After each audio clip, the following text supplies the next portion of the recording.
wabarakatuh. Hai, perkenalkan nama saya Lili Rahmawati dengan NIM 8720 dengan mata kuliah Perekonomian Indonesia dengan dosen pengampu Bapak Lulu Abdillah Kurniawan. Di sini saya ingin memaparkan materi mengenai perekonomian Indonesia di masa pandemi COVID-19. Baik, yang saya bahas yaitu yang pertama, sistem perekonomian, yang kedua, sistem perekonomian Indonesia, yang ketiga, kondisi perekonomian di negara-negara tertentu akibat COVID-19, yang keempat, strategi kebijakan pemulihan ekonomi. Apa itu sistem perekonomian?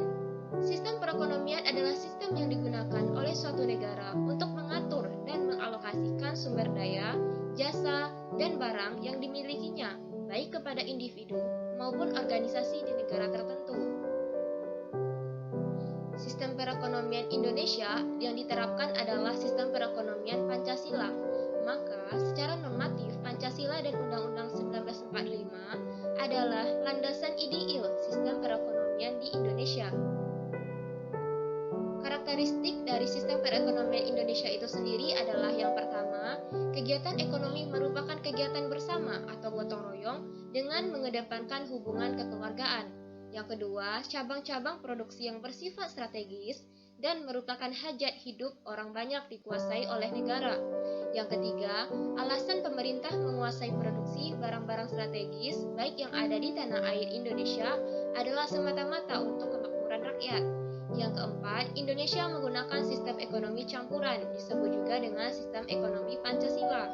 Yang kelima, kegiatan ekonomi yang dilakukan juga harus dimiliki prinsip berkelanjutan dan berwawasan lingkungan. Serta yang terakhir yaitu, pemerintah juga mengawasi kegiatan yang dilakukan oleh swasta secara umum agar terhindar dari praktik kecurangan seperti penipuan, praktik monopoli yang merugikan, serta mafia perdagangan. Tujuannya agar tercipta keadilan di tengah-tengah masyarakat. Kemudian, bagaimana kondisi perekonomian di negara tertentu akibat COVID-19 ini? Dampak yang terlihat dari adanya COVID-19 tidak hanya mempengaruhi kesehatan masyarakat, tetapi turut mempengaruhi perekonomian di berbagai negara. Bahkan, saat ini perekonomian dunia mengalami tekanan berat yang diakibatkan oleh virus tersebut. Perekonomian dunia pada negara-negara tertentu seperti Indonesia, Amerika Serikat, Jepang, Korea Selatan, Hong Kong, Uni Eropa, Singapura, dan beberapa negara lain mengalami pertumbuhan ekonomi negatif pada triwulan 1 dan triwulan 2 di tahun 2020. Pandemi COVID-19 ini menimbulkan efek negatif dari kesehatan ke masalah sosial dan berlanjut ke ekonomi negara. Lantas, seperti apa strategi kebijakan pemulihan ekonomi nasional? Pemerintah membentuk 3 kebijakan yang akan dilakukan diantaranya yaitu peningkatan konsumsi dalam negeri, peningkatan aktivitas dunia usaha, serta menjaga stabilitas ekonomi dan ekspansi moneter.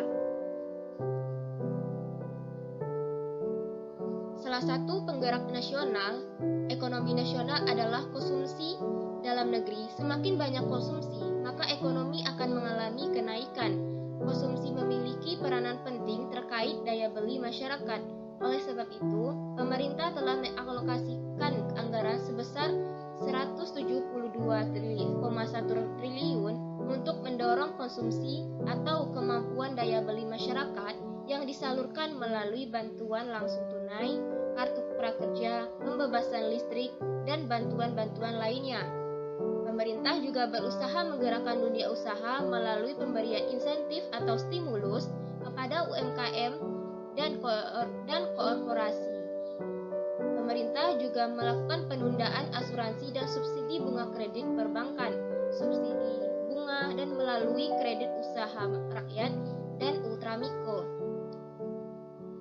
Kemudian, data perekonomian di Indonesia tahun 2020 berdasarkan perhitungan year on year pertumbuhan ekonomi pada triwulan pertama pada tahun 2020 menunjukkan adanya perlemahan dengan hanya mencapai 2,97% dibandingkan capaian triwulan pertama tahun 2019 yang sebesar 5,07%. Yang kedua, data pada triwulan kedua juga kurang bersahabat dengan menunjukkan kemunduran yang dalam sebesar negatif 5,32%, terburuk sejak tahun 1999. Yang ketiga yaitu data pada triwulan ketiga mengalami kontraksi pertumbuhan sebesar 3,49%, sedangkan pada triwulan keempat mengalami kontraksi pertumbuhan sebesar 2,19%. Dari ketiga penurunan pertumbuhan ekonomi ini berdampak pada persentase ekonomi Indonesia. Salah satunya adalah peningkatan angka pengangguran dan penduduk miskin yang disebabkan karena PHK selama masa pandemi COVID-19. Selanjutnya yaitu bagaimana kondisi perekonomian di Indonesia.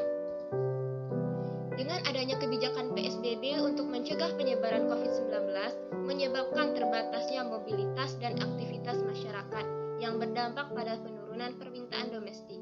Penghasilan masyarakat yang menurun karena pandemi menyebabkan sebagian besar sektor usaha mengurangi aktivitasnya atau tutup total.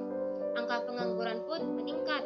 Badan Pusat Statistik dalam survei Angkatan Kerja Nasional Agustus 2020 menunjukkan COVID-19 berimbas pada sektor ketenagakerjaan. Demikianlah yang dapat saya sampaikan. Kurang lebihnya saya mohon maaf. Terima kasih atas perhatiannya. Wassalamualaikum warahmatullahi wabarakatuh.